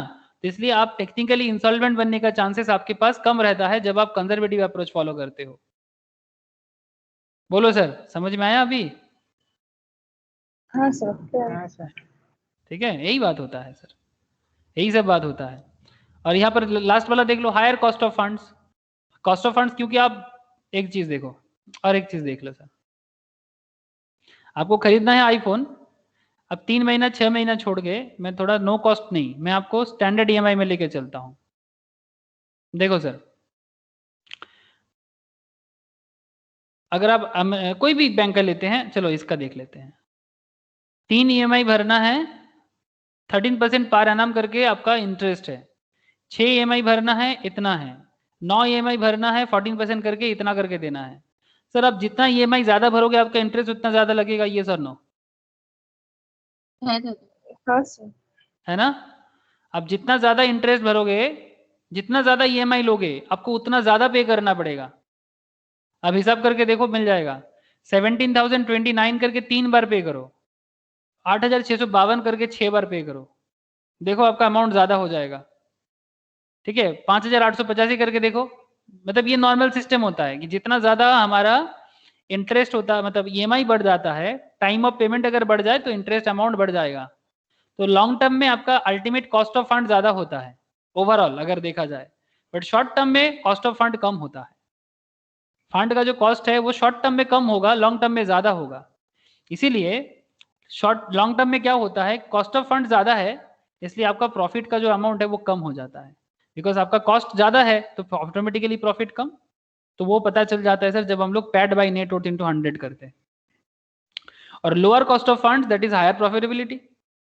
एक काम करते हैं सर, अप्रोच तो आप लोगों ने लिख भी लिया, पढ़ भी लिया, घर में एक बार गो थ्रू करो, और जो क्वेश्चन मैंने आप लोगों को डील करने के लिए दिया ना, इसको सॉल्व करने का कोशिश करो। इसमें ना अच्छा खासा एनालिसिस होगा, जो हम लोगों का नेक्स्ट क्लास का डिस्कशन रहेगा। इसको करते वक्त हमें ये करंट एसेट फाइनेंसिंग का पूरा कॉन्सेप्ट समझ में आ जाएगा। मजा आएगा सर, मजा आएगा। ऐसे आई होप मजा आ रहा है सर। मुझे उम्मीद है कि आप लोग बहुत ही अच्छे से और एंजॉयमेंट के साथ फाइनेंस पढ़ते हो। हाँ सर, इतना उम्मीद तो मैं कर ही सकता हूँ। है दादा। ठीक है सर, अब फाइनेंशियली आप बहुत ही अच्छा नॉलेजेबल बन जाओगे। वो क्वेश्चन एक बार घर में ट्राई करो, कोई डाउट रहेगा, ऐसे डाउट रहेगा, एनालिसिस तो करना ही है मुझे क्लास में, आई नो। तो उसमें मैं ये जो भी सवाल आपके मन में चल रहा है ना कि सर क्या है टेक्निकल इंसॉल्वेंसी, क्या है करंट मतलब लो प्रॉफिटेबिलिटी, कैसे है high profitability, I will discuss everything with this question. लेकिन आप कैलकुलेशन तो एटलीस्ट करने का ट्राई जरूर करना सर। ठीक है, एक क्वेश्चन हम लोगों ने ऑलरेडी क्लास में आज किया, सिमिलर टाइप का ही है बट थोड़ा सा और इलाबोरेटिव और थोड़ा ज्यादा कॉम्प्लेक्स थोड़ा बहुत है ऑब्वियसली। ट्राई करना। ओके, मैं नेक्स्ट वीक आप लोगों के साथ इस समकक्ष एनालिसिस के साथ आऊंगा और दूसरा कैपिटल वर्किंग कैपिटल का और भी अप्रोचेस है उसके साथ आगे बात करूंगा। मजा आ जाएगा सर वर्किंग कैपिटल में, इतना मैं आपको गारंटी दे सकता हूँ। ओके सर, कोई सवाल हो तो करो, otherwise good night sir, tata चल बाय। बाय दादा sir. Good night. Rakshi sir. Okay sir, tata bye sir. Bye bye Tata.